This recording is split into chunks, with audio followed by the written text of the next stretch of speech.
Hello everyone to another episode of Bible Illustrated Hands. Today's episode will be a me episode because making that St. John of Damascus video was so draining that I simply want to unwind a little bit with a bit of a relaxed video. Today in Serbia we had visit from His Grace Highness Lord and Savior, the Pope of Orthodoxy, Vladimir Putin. Not fan of the guy. Anyway,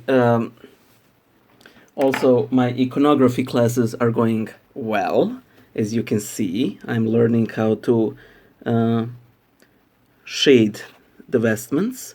If you want to buy this, it costs $500 and proceeds will be used for video games and junk food. So anyway, annoying comments. I wanted to make this video for the longest time now. Majority of all of these comments are from the main channel, and majority of them are from the differences between Orthodox and Catholics, because that is the most watched video on my channel. So what kind of comments I don't like? These will be in reverse order of interestingness. So the most interesting story will be last. What can I say? I'm like Shahrazad. So anyway, what kind of comments I don't like? I touched briefly on that in my anti-ecumenist video. By the way, I don't mind anti-ecumenism so much.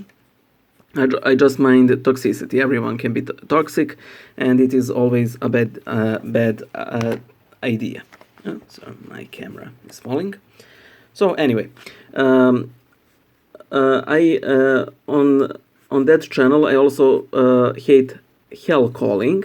It is usually evangelicals telling that both Catholics and Orthodox are going to hell, but you'll get an odd Orthodox or Catholic who will say that Catholic might say that Orthodox and Protestants are going to hell.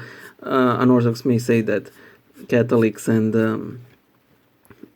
Protestants are going to hell, and everything's hell.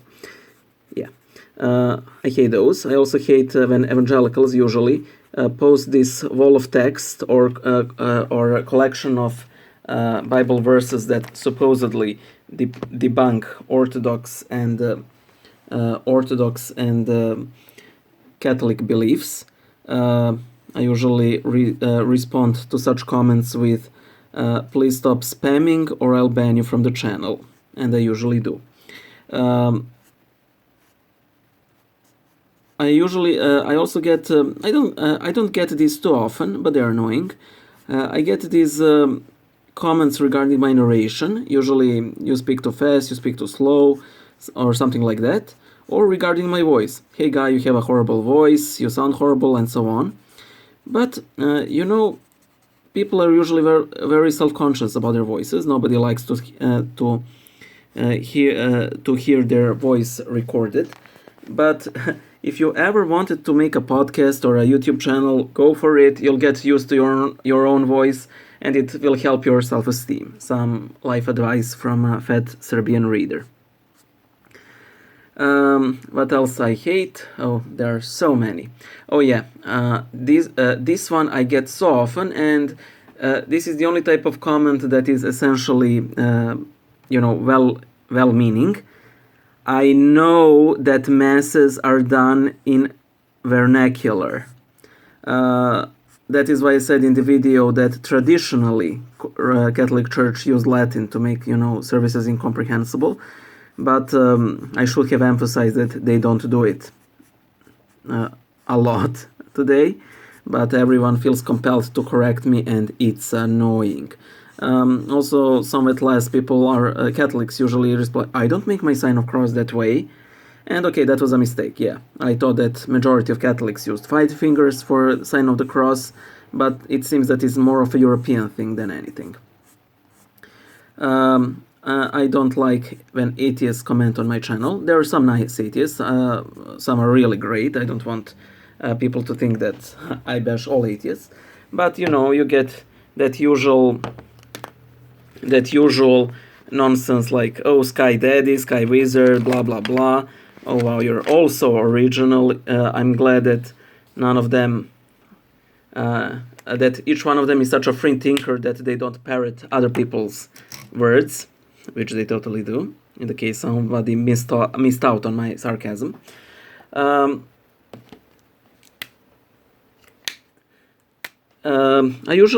got a lot of such comments after a YouTuber made, an atheist YouTuber made a video on me.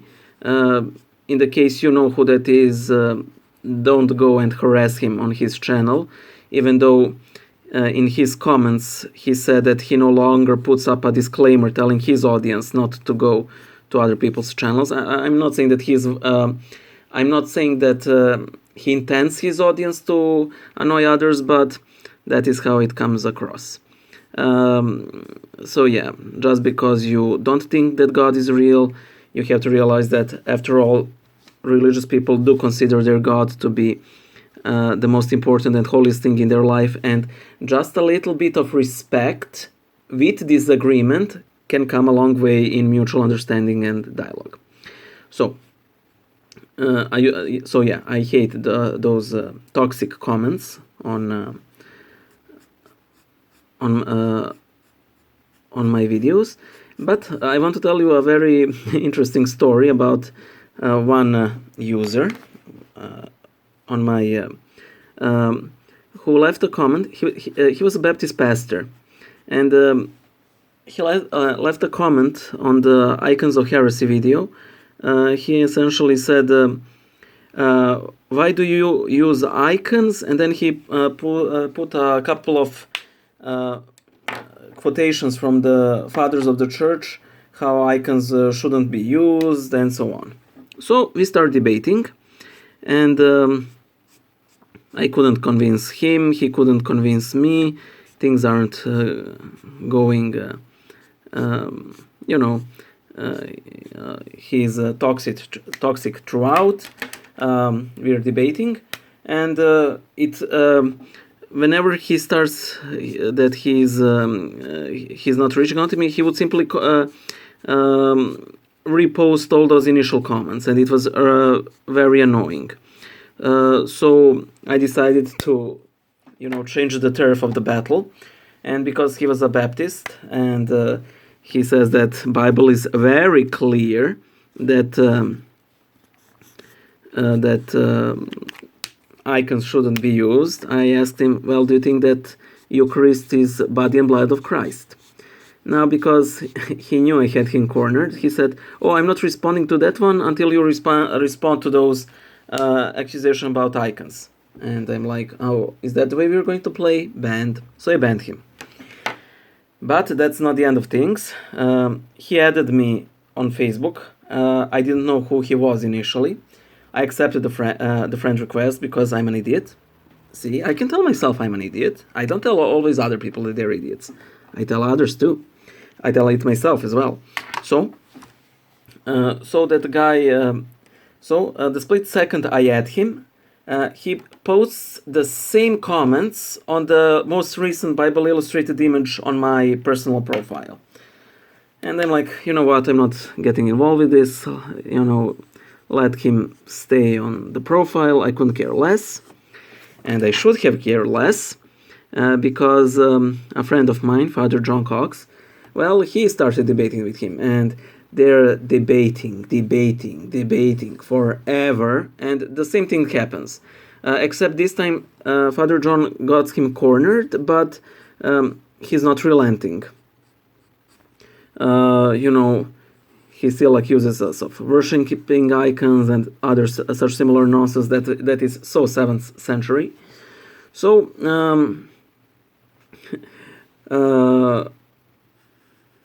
Father John messages me, and this is the craziest part, and sends me a screenshot. He sent me a screenshot of his church's of the page of his church.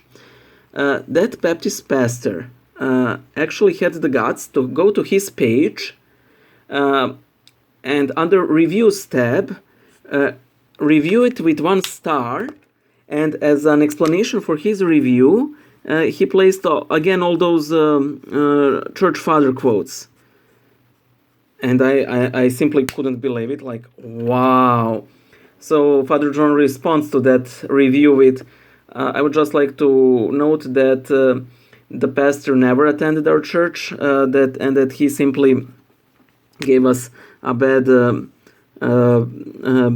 review based on theological disputes. So, what did Boyan do? Because Boyan is a nice Christian, he probably done something Christ-like. Of course not. So, I found the page of his own church. I didn't want to return in kind, because eye for an eye makes the world go blind. I apologize, God of the Old Testament, but, you know, we've advanced. You sent your son. So,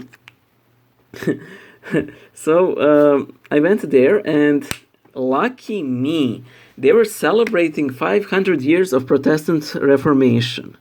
Oh man, I had a lot of fun, because they had a bunch of images, celebrating 500 years of Reformation, and one of the images there was an image of Martin Luther, just on the page. So I posted it on. So I started posting the second commandment on the image of Luther, and on other images where they, just had a writing. They just had a writing, 500 years of Protestant Reformation, and they had some quotes by Martin Luther. Well, Luther wrote a lot of things. So I started posting things like, whenever you're tempted, make the sign of the cross, drink some holy water. When you're dying, you should say, Hail Mary, full of grace. All Christians everywhere should respect the perpetual virginity of the Most Holy Mother of God. It is good and useful to have. It is good and useful and prudent to have images and icons and statues of saints to remind us of their holy lives and example. So I started using all those quotes, and funnily enough, I get banned from the page. But it was really fun, I'm maybe not the most Christ-like character around, but I am fun being around. Unless you're a Protestant pastor who starts putting uncalled for and false reviews of other people's churches. Bye.